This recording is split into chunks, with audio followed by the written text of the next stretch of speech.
Hi hello ನಮಸ್ಕಾರ ಕರುಣರು. I hope ಎಲ್ಲರೂ ಚೆನ್ನಾಗಿದ್ದೀರಾ ಅಂದ್ಕೊಂಡಿದ್ದೀನಿ. ಇವತ್ತಿನ ಮೂವಿ ಬಂದು ಯುದ್ಧಕಾಂಡ 2. ಇತ್ತೀಚೆಗಷ್ಟೇ ರಿಲೀಸ್ ಆಗಿರೋ ಈ ಮೂವಿದಲ್ಲಿ ನನಗೇನು ಇಷ್ಟ ಆಯ್ತು, ನನಗೇನು ಕಷ್ಟ ಆಯಿತು ಅಂತ ಈ ವಿಡಿಯೋದಲ್ಲಿ ಹೇಳಿದ್ದೀನಿ. ವಿಡಿಯೋನ ಕೊನೆ ತನಕ ನೋಡಿ, ಇಷ್ಟ ಆದರೆ ಸಬ್ಸ್ಕ್ರೈಬ್ ಮಾಡಿಕೊಂಡು ಸಪೋರ್ಟ್ ಮಾಡಿ. Case number 191/2023, Janardhan alias Jackie versus state of Karnataka. ಈ ಕೇಸು ಕೋರ್ಟಲ್ಲಿ ನಡೀತಾ ಇರ್ತದೆ. DNA ರಿಪೋರ್ಟ್ ಬರೋದು 2-3 ವಾರ ಆಗುತ್ತೆ ಅಂತ ಅಲ್ಲಿರೋರು ವಕೀಲರು ಹೇಳಿದಾಗ, ಜಡ್ಜ್ ಅವರು ಈ DNA ರಿಪೋರ್ಟ್ ಬರೋ ಗಂಟ ಈ ಕೇಸ್ನ ಮುಂದಾಕಿದೀನಿ ಅಂತ ಹೇಳ್ಬಿಟ್ಟು ಅರ್ಜೆಂಟ್ ಅಂತ ಹೇಳ್ತಾರೆ. ಆಮೇಲೆ ಆ ಕೇಸ್ ಹಾಕಿರುವಂಥ ತಾಯಿ ನಿರಾಸೆಯಿಂದ ಕೋರ್ಟಿಂದ ಆಚೆ ಹೋಗ್ತಾಳೆ. ಆಮೇಲೆ ತನ್ನ ಕಾರಲ್ಲಿ ಹೋಗಿ ಹತ್ತಿ ಕೂತ್ಕೊಂಡು ಏನೋ ಯೋಚನೆ ಮಾಡ್ತಾಳೆ. ಆಮೇಲೆ ತನಗೆ ಅರಿವಿಲ್ಲದೆ ಕಾರಿಂದ ಇಳಿದು ಬಂದು ಪೊಲೀಸರ ಗನ್ ತಗೊಂಡು ಜನಾರ್ದನ್ ಅಲಿಯಾಸ್ ಜಾಕಿಗೆ ಶೂಟ್ ಮಾಡ್ತಾಳೆ. ಅವಳು ಏನಕ್ಕೆ ಅವ್ನಿಗೆ ಶೂಟ್ ಮಾಡ್ತಾಳೆ, ಅವ್ನು ಏನು ಮಾಡಿದ ಅನ್ನೋದೇ ಇದೊಂದು ಫ್ಲ್ಯಾಶ್ ಬ್ಯಾಕ್ ಸ್ಟೋರಿ.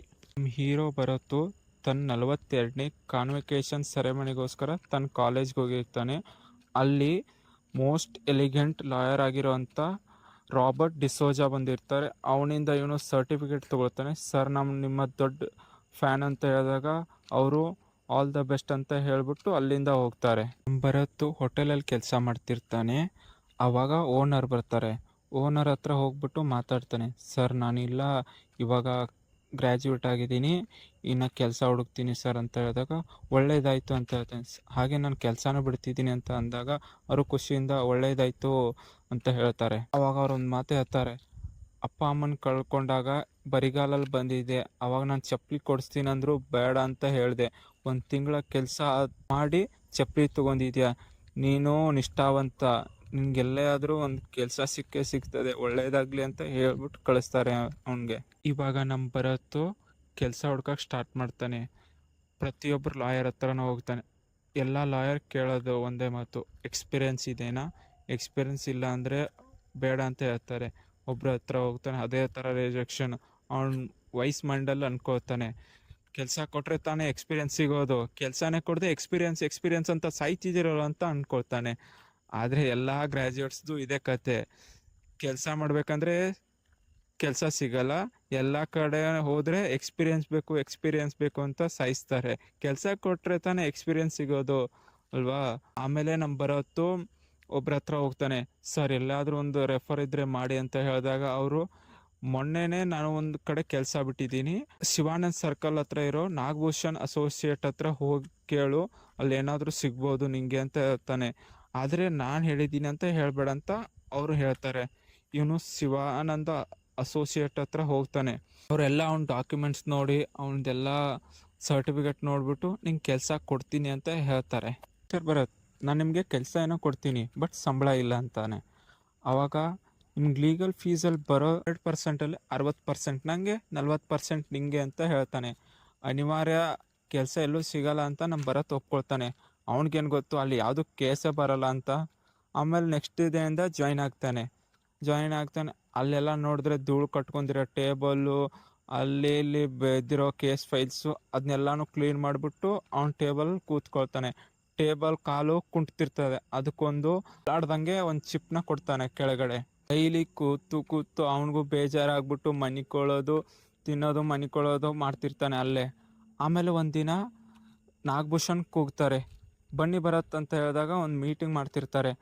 ಆವಾಗ ಸ್ವಪ್ನ ಎಲ್ರಿ ಅಂತ ಕೇಳಿದಾಗ, ಸರ್ ಹೇಳಿದ್ದೀನಿ ಅಂತ ಹೇಳ್ತಾರೆ. ಆಮೇಲೆ ಸ್ವಪ್ನ ಬರ್ತಾಳೆ.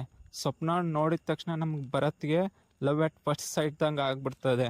ಆಮೇಲೆ ಅವಳನ್ನ ನೋಡ್ಕೊಂಡೇ ಇರ್ತಾನೆ. ಆಮೇಲೆ ನಾಗಭೂಷಣ್ ಒಂದು ಕೇಸ್ ಬಗ್ಗೆ ಹೇಳ್ತಾನೆ. ನನ್ನ ಫ್ರೆಂಡ್ ಒಬ್ಬರು ಎಲೆಕ್ಟ್ರಾನಿಕ್ ಎಕ್ಸ್ಪೋರ್ಟು, ಅವ್ರ ಮೇಲೆ ಕೇಸ್ ಹಾಕವ್ರೆ, ಆ ಕೇಸ್ನ ನಾವು ಗೆಲ್ಲೇಬೇಕು ಅಂತ ಹೇಳ್ತಾರೆ. ಆವಾಗ ಸರ್ ಕೇಸ್ ಏನು ಅಂತ ಹೇಳಿದಾಗ ಹ್ಯಾರಾಸ್ಮೆಂಟ್ ಅಂತ ಹೇಳ್ತಾರೆ. ಆಮೇಲೆ ಎವಿಡೆನ್ಸ್ ಏನಂತ ಕೇಳಿದಾಗ ವಾಯ್ಸ್ ರೆಕಾರ್ಡ್ ಇದೆ ಅಂತ ಹೇಳ್ತಾನೆ ನಾಗಭೂಷಣ್. ಆವಾಗ ಆ ವಾಯ್ಸ್ ರೆಕಾರ್ಡ್ ಕೇಳಿದಾಗ ಎಲ್ಲರೂ ಇಷ್ಟೊಂದು ದೊಡ್ಡದು ಎವಿಡೆನ್ಸ್ ಇದೆ, ಗೆಲ್ಲಕ್ಕಾಗಲ್ಲ ಅಂತ ಹೇಳ್ತಾರೆ. ಆದರೆ ನಮ್ಮ ಭರತ್ ಸೂಕ್ಷ್ಮವಾಗಿ ಅಬ್ಸರ್ವ್ ಮಾಡಿಬಿಟ್ಟು, ಸರ್ ಇದು ಅವ್ರು ಮಾಡೇ ಇಲ್ಲ, ಮಿಸ್ ಮ್ಯಾಚ್ ಆಗಿದೆ, ಬೇರೆ ಯಾರೋ ಮಿಮಿಕ್ರಿ ಮಾಡೋರೆ ಅಂತ ಹೇಳ್ತಾನೆ. ಎಲ್ಲರೂ ಅವನ್ನ ಅಪ್ರಿಸಿಯೇಟ್ ಮಾಡ್ತಾರೆ. ಓಕೆ ಭರತ್, ಥ್ಯಾಂಕ್ ಯು ಅಂತ ಹೇಳ್ಬಿಟ್ಟು ಅವ್ನು ಕಳಿಸ್ತಾರೆ. ಆ ಕೇಸಲ್ಲಿ ಇನ್ವಾಲ್ವೇ ಮಾಡಲ್ಲ. ಆಮೇಲೆ ನೆಕ್ಸ್ಟ್ ಡೇ ನಮ್ಮ ಭರತ್ ಬರ್ತಾನೆ. ಸರ್ 60% ನಿಮಗೆ 40% ನನಗೆ ಅಂತ ಹೇಳ್ಬಿಟ್ಟು ಕೇಸ್ ಕೊಡದೇ ಇದೆ ಸರ್, ನಾನು ಏನು ಮಾಡಲಿ ಅಂತ ಹೇಳ್ತಾರೆ. ಅವಾಗ ಅವ್ನಿಗೊಂದು ಕೇಸ್ ಕೊಡ್ತಾರೆ, ಆಕ್ಸಿಡೆಂಟ್ ಕೇಸು. ಅದು 6 ತಿಂಗಳಿಂದ ಕೋರ್ಟಲ್ಲೇ ನಡೀತಾ ಇರ್ತದೆ. ಈ ಕೇಸ್ ಜಡ್ಜು ತುಂಬ ಸ್ಟ್ರಿಕ್ಟು.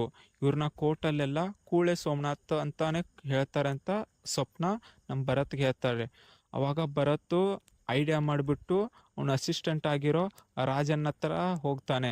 ಆ ರಾಜನನ್ನ ಹತ್ರ ಹೋಗ್ಬಿಟ್ಟು ಅವನ್ ಜಡ್ಜ್ ಬಗ್ಗೆ ಎಲ್ಲಾನು ತಿಳ್ಕೊತಾನೆ.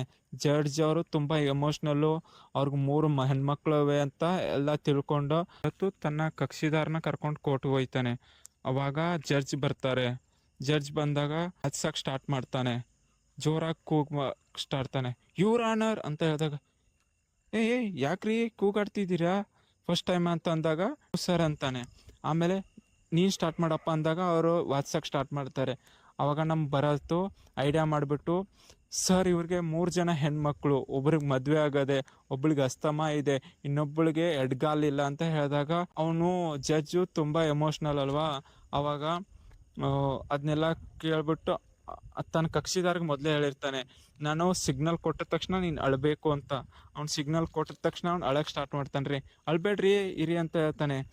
ಅವಾಗ ಕಾಂಪನ್ಸೇಷನಾಗಿ 50,000 ಕೊಡು ಅಂತ ಹೇಳ್ತಾನೆ. ಸರ್ ಇವ್ರು 6 ತಿಂಗಳಿಂದ ಕೆಲಸನ ಮಾಡಿಲ್ಲ, ಕ್ಯಾಬ್ ಓಡಿಸಿಲ್ಲ ಅಂದಾಗ, ಓ ಹೌದಲ್ಲ ಅಂತ ಹೇಳ್ಬಿಟ್ಟು ಕಾಂಪನ್ಸೇಷನ್ ಆಗಿ 2,50,000 ಕೊಡಕ್ಕೆ ಹೇಳ್ತಾನೆ. ಈ ಕೇಸ್ನ ನಮ್ಮ ಭರತ್ ಗೆದ್ಕೊಂಡು ಬರ್ತಾನೆ. ಹಂಗೆ ಇವನ್ಗೆ Nagabhushan forgery case, cheque bounce case ಎಲ್ಲಾನು ಕೊಡ್ತಿರ್ತಾನೆ. ಬಟ್ ನಮ್ಗೆ ಭರತ್ಗೆ ಬೇಕಾಗಿರೋದು ಒಂದು ಕ್ರಿಮಿನಲ್ ಕೇಸು ಅಂತ ಹೇಳ್ತಾನೆ. ಅದೊಂದು ದಿನ ಅವ್ನು ಕೋರ್ಟ್ಗೆ ಹೋಗ್ತಾನೆ. ಅದೇ ಕೇಸ್ ನಂಬರ್ 191/2023. ಅವ್ನು ಹೋಗಲ್ಲಿ ಕೂತ್ಕೊಳ್ತಾನೆ. ಆ ಕೇಸು ವಿಚಾರಣೆ ನಡೀತಿರ್ತದೆ.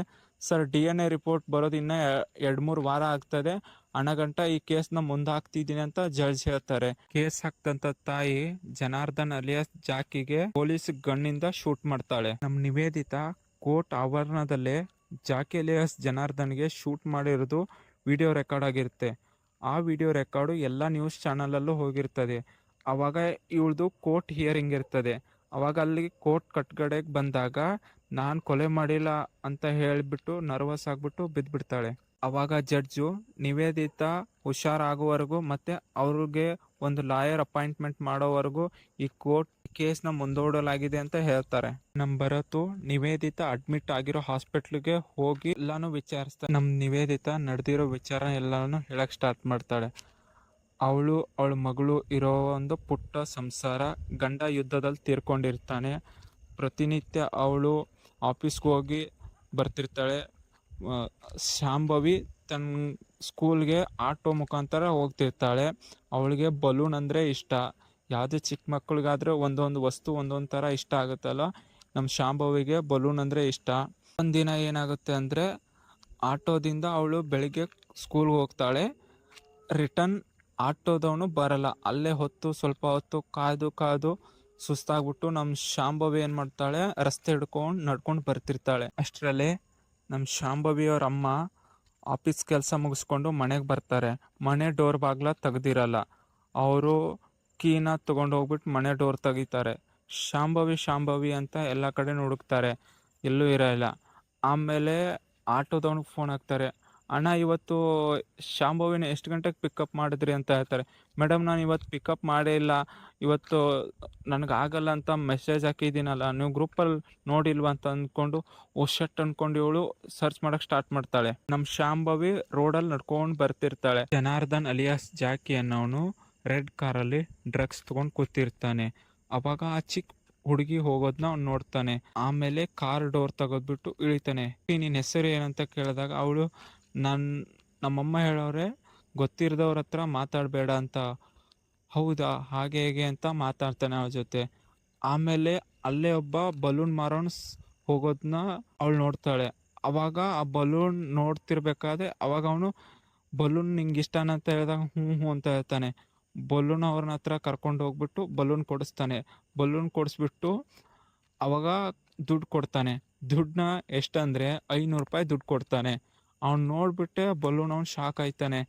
ಏನಪ್ಪ ಇಷ್ಟೊಂದು ಇದಕ್ಕೆ ಇಷ್ಟೊಂದು ಕೊಡ್ತಾವನೆ ಅಂದ್ಕೊಂಡು ಸುಮ್ಮನೆ ಆಗ್ತಾನೆ. ಆಮೇಲೆ ನಮ್ಮ ಶಾಮಿಲಿ ಅವ್ರ ಅಮ್ಮ ಪೊಲೀಸ್ ಕಂಪ್ಲೇಂಟ್ ಕೊಡ್ತಾರೆ. ಸರ್ ನನ್ನ ಮಗಳು ಕಾಣೆಯಾಗಿದ್ದಾಳೆ, ನೈಟಿಂದ ಸಿಗ್ತಾ ಇಲ್ಲ ಅಂತ ಹೇಳ್ತಾನೆ.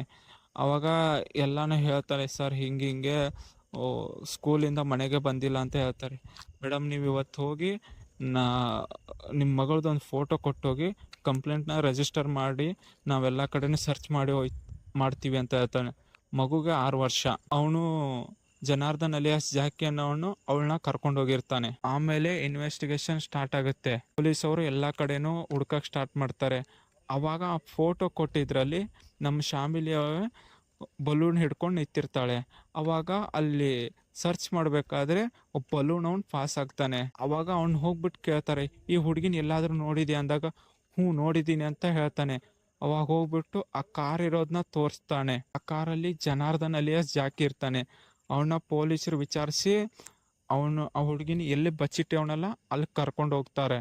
ಆ ಚಿಕ್ಕ 6 ವರ್ಷದ ಪಾಪು ಕೋಮಾಗಿ ಹೋಗಿರ್ತಾಳೆ. ಇದನ್ನೆಲ್ಲ ನಮ್ಮ ಭರತ್ಗೆ ನಿವೇದಿತ ಹೇಳ್ತಾಳೆ. ಅವಾಗ ನೀವು ನನ್ನ ಕೇಸ್ ತಗೊಳ್ತೀರಾ ಅಂತ ಕೇಳ್ತಾಳೆ ಭರತ್ನ. ಅವನೇನು ಮಾತಾಡಲ್ಲ, ಸುಮ್ಮನಾಗ್ಬಿಡ್ತಾನೆ. ಆಮೇಲೆ ಈಗಾಗಲೇ ಮೊದಲು ಕೇಸ್ ನಡೆಸ್ತಿದ್ದಾರಲ್ಲ ಜನಾರ್ದನ್ ಅಲಿಯಾಸ್ ಜಾಕಿಗೆ, ಅವನು ಡ್ರಾಪ್ ಔಟ್ ಆಗಿರ್ತಾನೆ. ಏನಕ್ಕಂದರೆ ಅವ್ರ ತಾಯಿಯಾಗಿರುವಂಥ ನಿವೇದಿತ ಶೂಟ್ ಮಾಡಿರ್ತಾಳಲ್ಲ ಜನಾರ್ದನ್ ಅಲಿಯಾಸ್ ಜಾಕಿಗೆ. ಇದು ಕೇಸ್ ದೊಡ್ಡ ಇಶ್ಯೂ ಆಗುತ್ತೆ, ನನ್ನ ಫ್ಯೂಚರ್ಗೆ ಅಡ್ಡಿ ಆಗ್ಬೋದು ಅಂದ್ಕೊಂಡು ಅವನು ಈ ಕೇಸಿಂದ ಡ್ರಾಪ್ ಔಟ್ ಆಗ್ತಾನೆ. ಅವಾಗ ಜನಾರ್ದನ್ ಅಲಿಯಾಸ್ ಜಾಕಿ ಅವ್ರ ಅಣ್ಣ ಲೋಕಲ್ MLA ಆಗಿರ್ತಾನಲ್ವ, ಅವ್ನು ಹೋಗ್ಬಿಟ್ಟು ಮೋಸ್ಟ್ ಎಲಿಗೆಂಟ್ ಲಾಯರ್ ಆಗಿರುವಂಥ ರಾಬರ್ಟ್ ಡಿಸೋಜನ್ ಮೀಟ್ ಮಾಡ್ತಾನೆ. ಅವನು ಈ ಕೇಸ್ ವಾದಿಸೋಕ್ಕೆ 3 ಕೋಟಿ ದುಡ್ಡು ಕೇಳ್ತಾನೆ. ಈ ಕೇಸ್ನ ನಮ್ಮ ಭರತ್ ತಗೊಂಡು ಅದ್ರ ಬಗ್ಗೆ ಇನ್ವೆಸ್ಟಿಗೇಷನ್ ಸ್ಟಾರ್ಟ್ ಮಾಡ್ತಾನೆ. ಆಮೇಲೆ ಕೋರ್ಟ್ ಹಿಯರಿಂಗ್ ಸ್ಟಾರ್ಟ್ ಆಗುತ್ತೆ. ದ ಮೋಸ್ಟ್ ಎಲಿಗೆಂಟ್ ಲಾಯರ್ ಆಗಿರೋಂಥ ರಾಬರ್ಟ್ ಡಿಸೋಜಾ ಎದುರುಗಡೆ ನಮ್ಮ ಭರತ್ ವಾದ ಮಾಡಬೇಕಾಗಿರ್ತದೆ. ಅವಾಗ ರಾಬರ್ಟ್ ಡಿಸೋಜಾ ಅವರು, ಸರ್ ಇವರಿಗೆ ಮ್ಯಾಕ್ಸಿಮಮ್ ಸೆಂಟೆನ್ಸ್ ಆಗಬೇಕು ಅಂತ ಹೇಳ್ತಾರೆ. ನಿವೇದಿತ ಕೇಸ್ನ ಸಪ್ರೇಟಾಗಿ ಟ್ರೀಟ್ ಮಾಡಿ, ಶಾಂಭವಿ ಕೇಸ್ನ ಸಪ್ರೇಟಾಗಿ ಟ್ರೀಟ್ ಮಾಡಿ ಅಂತ ನಮ್ಮ ರಾಬರ್ಟ್ ಡಿಸೋಜಾ ಹೇಳ್ತಾರೆ. ಅವಾಗ ನಮ್ಮ ಭರತ್ ನಿವೇದಿತಾನ ಕ್ರಾಸ್ ಎಕ್ಸಾಮಿನೇಷನ್ ಮಾಡಿಬಿಟ್ಟು ಕೇಳ್ತಾನೆ, ನಿಮಗೂ ಜಾಕಿಗೂ ಏನಾದರೂ ದ್ವೇಷ ಇತ್ತಾ ಅಂತ ಹೇಳ್ತಾರೆ. ಇಲ್ಲ ಸರ್ ಅಂತ ಅವಳು ಹೇಳ್ತಾಳೆ. ಅವಾಗ ನಮ್ಮ ಭರತ್ ಹೇಳ್ತಾನೆ, ಅವರು ಏನಕ್ಕೆ ಈ ಕೆಲಸ ಮಾಡಿದ್ದಾರೆ ಅನ್ನೋಕ್ಕಿಂತ ಯಾಕೆ ಮಾಡಿದ್ದಾರೆ ಎಂಬುದ್ರ ಮೇಲೆ ಕೇಸ್ ಮುಂದುವರಿಬೇಕಂತ ಹೇಳ್ತಾನೆ. ಅವಾಗ ಕೋರ್ಟ್ ಅವರು ನೆಕ್ಸ್ಟ್ ಡೇಟ್ನ ಕೊಡ್ತಾರೆ. ನ್ಯೂಸ್ ಅವ್ರಿಗೆ ಏನಾದರೂ ಒಂದು ಇಶ್ಯೂ ಸಿಕ್ಕರೆ ಸಾಕು, ಒಳ್ಳೆ ಹಬ್ಬದೂಟ ಸಿಕ್ಕಂಗೆ ಆಗೋಯ್ತದೆ ಅವ್ರಿಗೆ. ಅವಾಗ ನಮ್ಮ ಭರತ್ ಹತ್ರ ಹೋಗ್ಬಿಟ್ಟು ಕ್ವಶನ್ ಮಾಡ್ತಾರೆ, ಸರ್ ನೀವು ಈ ಕೇಸ್ ತೊಗೊಂಡಿರೋದು ಪಾಪ್ಯುಲಾರಿಟಿಗೋಸ್ಕರ ಅಲ್ಲ ಅಂತ ಹಾಗೆ ಹೀಗೆ ಕ್ವಶನ್ ಮಾಡ್ತಾರೆ. ಅವಾಗ ನಮ್ಮ ಭರತ್ ಹೇಳ್ತಾನೆ, ನಿಮಗೆ ಇದು ಒಂದು ನ್ಯೂಸ್ ಆಗಿರ್ಬೋದು, ಆದರೆ ನನಗೆ ಇದು ತಾಯಿ ಮಗಳನ್ನ ಸೇರಿಸ್ತಿರೋ ಒಂದು ಯುದ್ಧ ಕಾಂಡ ಅಂತ ಹೇಳ್ತಾನೆ. ನಮ್ಮ ಭರತ್ ಜೈಲಲ್ಲಿರೋ ನಿವೇದಿತ ಹತ್ರ ಹೋಗ್ಬಿಟ್ಟು ವಿಡಿಯೋನ ತೋರಿಸ್ಬಿಟ್ಟು, ಏನು ಮಾಡಿದ್ರಿ ನೀವು, ಯಾಕೆ ಮಾಡಿದ್ರಿ, ಏನಾಯ್ತು ನಿಮಗೆ ಎಲ್ಲ ಹಾಗೆ ಹೀಗೆ ಅಂತ ಕ್ವಶನ್ ಕೇಳಿದಾಗ, ನನಗೇನು ನೆನಪಿಲ್ಲ, ನನಗೇನು ಗೊತ್ತಿಲ್ಲ ಅಂತ ನಿವೇದಿತ ಹೇಳ್ತಾಳೆ. ನೀವು ಯಾವ ಲೋಕದಲ್ಲಿ ಇದ್ರಿ ಅಂತ ಕೇಳಿದಾಗ ನನಗೇನು ಗೊತ್ತಿಲ್ಲ ಅಂತ ಉತ್ತರಿಸ್ತಾಳೆ. ಆವಾಗ ನಮ್ಮ ಭರತ್ ಇದ್ದವನು ಸೈಕಾಟ್ರಿಸ್ಟ್ ಹತ್ರ ಹೋಗ್ಬಿಟ್ಟು ಹೀಗೆಲ್ಲ ಅಂತ ಹೇಳ್ತಾನೆ. ನಿವೇದಿತೆಗೆ ಏನೂ ನೆನಪಿಲ್ಲ ಅಂತ ಹೇಳಿದಾಗ ಅವಾಗ ಸೈಕಾಟ್ರಿಸ್ಟು ಇದು ಒಂದು ನಮ್ಮ ಭರತ್ ಡಾಕ್ಟ್ರನ್ನ ಮೀಟ್ ಮಾಡಿಬಿಟ್ಟು ಎಲ್ಲನೂ ಹೇಳ್ತಾನೆ. ನಿವೇದಿತ ಅವ್ರಿಗೆ ಏನೂ ನೆನಪಿಲ್ಲ ಅಂತ ಹೇಳಿದಾಗ ಅವರು ಹೇಳ್ತಾರೆ, this is a case of psychotic break ಅಂತ ಹೇಳ್ತಾರೆ. ಅಂದರೆ ಏನು ಅಂತ ನಮ್ಮ ಭರತ್ ಕೇಳ್ತಾನೆ. ಅವಾಗ ಅವರೆಲ್ಲನೂ ಎಕ್ಸ್ಪ್ಲೇನ್ ಮಾಡ್ತಾರೆ. ಇವಾಗ ನೀವು ಏನಾದರೂ ಮಾಡ್ತಿದ್ದೀರ ಅಂದ್ಕೊಳ್ಳಿ, ಅದು ನಿಮ್ಮ ಡಿಪ್ರೆಷನ್ ಇರಬೇಕಾದ್ರೆ ಅಥವಾ ಶಾಕಲ್ಲಿರಬೇಕಾದ್ರೆ ನಮ್ಮ ಮೈಂಡು ಒಂದು ಬ್ರೇಕ್ ತೊಗೊಂಡ್ಬಿಡ್ತದೆ. ಅಂದರೆ ನಾವು ಏನೇ ಮಾಡಿದ್ರೂ ನಮ್ಮ ಮೈಂಡಲ್ಲಿ ಏನೂ ಸ್ಟೋರ್ ಆಗಿರಲ್ಲ, ಅದು ಆವಾಗಲೇ ಇರೇಸ್ ಆಗಿರ್ತದೆ. ಅದು 10 ದಿನನೇ ಆಗಿರ್ಬೋದು, 1 ವರ್ಷನೇ ಆಗಿರ್ಬೋದು. ಅದು ನಮ್ಮ ನಿವೇದಿತ ಕೇಸಲ್ಲಿ ನಡೆದಿದೆ ಅಂತ ಹೇಳ್ತಾರೆ. ನಮ್ಮ ಭರತ್ ಕೇಳ್ತಾನೆ, ಇದನ್ನು ನೀವು ಬಂದು ಕೋರ್ಟ್ಗೆ ಹೇಳ್ತೀರ ಅಂದಾಗ ಓಕೆ ಅಂತ ಡಾಕ್ಟರ್ ಹೇಳ್ತಾರೆ. ನೆಕ್ಸ್ಟ್ ಕೇಸ್ ಹಿಯರಿಂಗಲ್ಲಿ ನಮ್ಮ ಭರತ್ ನಿವೇದಿತ ಅವರಿಗೆ ಸೈಕೋಟಿಕ್ ಬ್ರೇಕ್ ಆಗಿದೆ ಅಂತ ಹೇಳ್ತಾನೆ. ಅವ್ರಿಗೆ ಕಾರ್ನ ಇಳ್ದಿದ್ಬಿಟ್ರೆ ತಾವು ಗನ್ ತಗೊಂಡು ಜಾಕಿನ ಶೂಟ್ ಮಾಡಿದಾಗಲಿ ಯಾವುದೂ ನೆನಪಿಲ್ಲ ಅಂತ ಹೇಳ್ತಾನೆ. ಅವಾಗ ಈ ಕೇಸ್ಗೆ ಅಪ್ಲೈ ಆಗಬೇಕಾಗಿರೋದು ಸೆಕ್ಷನ್ 302 ಅಲ್ಲ, ಸೆಕ್ಷನ್ 84 ಅಂತ ಹೇಳ್ತಾನೆ. ಆವಾಗ ಜಡ್ಜ್ ಅವರು, ಭರತ್ ಸೆಕ್ಷನ್ 84 ಅಂದರೆ ಏನಂತ ಗೊತ್ತಾ ಅಂತ ಕೇಳ್ತಾರೆ. ಎಸ್ ಸರ್ ಅಂತ ಅವ್ನು ಹೇಳ್ತಾನೆ. ಸೆಕ್ಷನ್ 84 ಏನಪ್ಪ ಅಂದರೆ, ತಪ್ಪು ಮಾಡುವವನಿಗೆ ತಾನು ಮಾಡ್ತಿರೋದು ತಪ್ಪು ಅಂತ ಗೊತ್ತಿಲ್ಲದೆ ಹೋದರೆ ಅದನ್ನ ಅಪರಾಧನೇ ಅಂತ ಅನ್ನೋದಿಲ್ಲ ಅಂತ ಸೆಕ್ಷನ್ 84 ಹೇಳಿದ್ದಾರೆ ಅಂತ ನಮ್ಮ ಭರತ್ ಹೇಳ್ತಾನೆ. ಡಾಕ್ಟರ್ ವೀಣಾ ಅವಳು ತುಂಬ ಬ್ಲಡ್ ಲಾಸ್ ಆಗಿತ್ತು. She was brutally abused. ಮತ್ತೆ ಅಂತ ಹೇಳ್ತಾಳೆ. ಯಾಕೆ ಮೇಡಮ್ ಏನಾಯ್ತು ಅಂತ ಕೇಳ್ತಾರೆ. ಸರ್ ಎಲ್ಲರ ಮುಂದೆ ಹೇಳುವಂಥ ವಿಷಯ ಅಲ್ಲ ಅಂತ, ಇದು ಕೋರ್ಟು, ನೀವು ಇಲ್ಲಿ ಹೇಳಲೇಬೇಕು ಅಂತ ಹೇಳಿದಾಗ ಅವನು ಅವಳ ಜೆನೈಟಲ್ನ ಕಟ್ ಮಾಡಿರ್ತಾನೆ ಅಂತ ಹೇಳಿದಾಗ ಅಲ್ಲೇ ಕೂತಿರೋವಂಥ ಅವಳ ಅಮ್ಮ ಆಗಿರುವಂಥ ನಿವೇದಿತಾ ಅವರು ಸ್ಟಾರ್ಟ್ ಮಾಡ್ತಾರೆ. ಯಾವುದೇ ಅಮ್ಮಗಾದರೂ ಈ ಥರ ವಿಷಯ ಗೊತ್ತಾದಾಗ ತಮ್ಮ ಕಂಟ್ರೋಲೇ ಇರಲ್ಲ. ಆಮೇಲೆ ಎಲ್ಲರೂ ನಿವೇದಿತಾನ ರಿಲ್ಯಾಕ್ಸ್ ಮಾಡಿಬಿಟ್ಟು ಹೋಗ್ತಾರೆ. ಆಮೇಲೆ ನಮ್ಮ ಭರತು ಡಾಕ್ಟರ್ ಸಹನಾನ ಕಟಕಟಕ್ಕೆ ಕರೆಯೋಕ್ಕೆ ಹೇಳ್ತಾನೆ. ಏನಕ್ಕಪ್ಪ ಅಂದರೆ ಸೈಕಾಟ್ರಿಕ್ ಬೇಕಾಗಿರ್ತದಲ್ವಾ, ಅದನ್ನ ಹೇಳೋಕ್ಕೋಸ್ಕರ ಕರಿತಾನೆ. ಆಮೇಲೆ ಡಾಕ್ಟರ್ ಸಹನಾ ಕಟಕಟಕ್ಕೆ ಬಂದಾಗ ಮೊನ್ನೆ ಹೇಳಿ ಡಾಕ್ಟರ್ ಅಂದಾಗ ಅವಾಗ ಅವಳು ಸುಳ್ಳು ಹೇಳಕ್ಕೆ ಸ್ಟಾರ್ಟ್ ಮಾಡ್ತಾಳೆ. ಇದೆಲ್ಲ ಸುಳ್ಳು ಹೇಳ್ತಿದ್ದೀರಾ ಅಂತ ಹೇಳ್ತಾನೆ ಭರತು. ಆಮೇಲೆ ಇಲ್ಲ ಆ ಥರ ಏನಿಲ್ಲ ಹಾಗೆ ಹೀಗೆ ಅಂತ ಹೇಳಿದಾಗ ಅವ್ನು ಹೇಳ್ತಾನೆ, ಇವ್ರನ್ನ ಹಾಸ್ಟೈಲ್ ಮಾಡೋರೆ ಅಂತ ಹೇಳಿದಾಗ ಆವಾಗ ನಾನು ಮೊನ್ನೆ ನಿಮ್ಮ ಹಾಸ್ಪಿಟ್ಲಿಗೆ ಬಂದಾಗ ನಾನು ನನ್ನ ಮೊಬೈಲಲ್ಲಿ ರೆಕಾರ್ಡ್ ಮಾಡಿದ್ದೀನಿ ಅಂತ ಹೇಳ್ತಾನೆ. ಅದು ನಾನು ಕೇಳಬೇಕು ಅಂತ ಹೇಳ್ತಾನೆ. ಅದೆಲ್ಲ ನಡೆಯಲ್ಲ, ಅದು ಹೆಂಗೆ ಆಗ್ತದೆ ಅಂತ ಅಪೋನೆಂಟ್ ಲಾಯರ್ ಹೇಳಿದಾಗ ನಾನು ಹೀಗೆ ಆಗ್ತದೆ ಅಂತ ಗೊತ್ತಿದ್ದೆ ಫಾರೆನ್ಸಿಕ್ ಟೀಮ್ ಅವರಿಂದ 65B ತಂದಿದ್ದೀನಿ ಅಂತ ಹೇಳ್ಬಿಟ್ಟು ಜಡ್ಜಿಗೆ ಕೊಡ್ತಾನೆ. ಜಡ್ಜ್ ಅವ್ರು ಅದನ್ನ ಕೇಳ್ತಾರೆ, ಅವಳು ಹೇಳಿರೋದ್ನೆಲ್ಲನೂ. ಆಮೇಲೆ ಡಾಕ್ಟರ್ ಸಹನಾಗ್ ಬೈದು ಕಳಿಸ್ತಾರೆ. ಅಪೋನೆಂಟ್ ಲಾಯರ್ ಆಗಿರೋಂಥ ರಾಬರ್ಟ್ ಡಿಸೋಜ ಅವರು, ಇದು ಎಲ್ಲ ಸಾಕ್ಷಿಯಾಗಿ ನಾವು ಸ್ವೀಕರಿಸಲ್ಲ, ಇದಕ್ಕೆ ಲಾಸು ರೆಗ್ಯುಲೇಷನ್ಸ್ ಎಲ್ಲ ಅಪ್ಲೈ ಆಗಲ್ಲ, ಹಾಗೆ ಹೇಗೆ ಅಂತ ಕೂಗಾಡಕ್ಕೆ ಸ್ಟಾರ್ಟ್ ಮಾಡ್ತಾರೆ. ಆವಾಗ ಜಡ್ಜ್ ಅವರು, ಇಲ್ಲಿ ಜಡ್ಜ್ ನೀನಾ ಅಂತ ಕೇಳ್ಬಿಟ್ಟು ಅವನ್ನ ಬೈದು ಕಳಿಸ್ತಾರೆ. ಆಮೇಲೆ ಅವನು ಹೋಗು ತನ್ನ ಚೇರ್ ಹತ್ರ ಕುಳಿತುಕೊಳ್ತಾನೆ.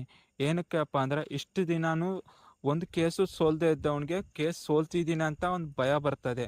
ಅಲ್ಲದೆ ಗೆಲುವಿನ ಉತ್ತಂಗದಲ್ಲಿರೋ ಮತ್ತು ಹೆಸರುವಾಸಿಯಾಗಿರುವಂಥ ರಾಬರ್ಟ್ ಡಿಸೋಜ್ಗೆ ಸರಿಯಾಗಿರೋ ಕಾಂಪಿಟೇಟರ್ ಸಿಕ್ಕಿದ ಮೇಲೆ ಭಯ ಆಗೇ ಆಗುತ್ತೆ ಅಲ್ವಾ.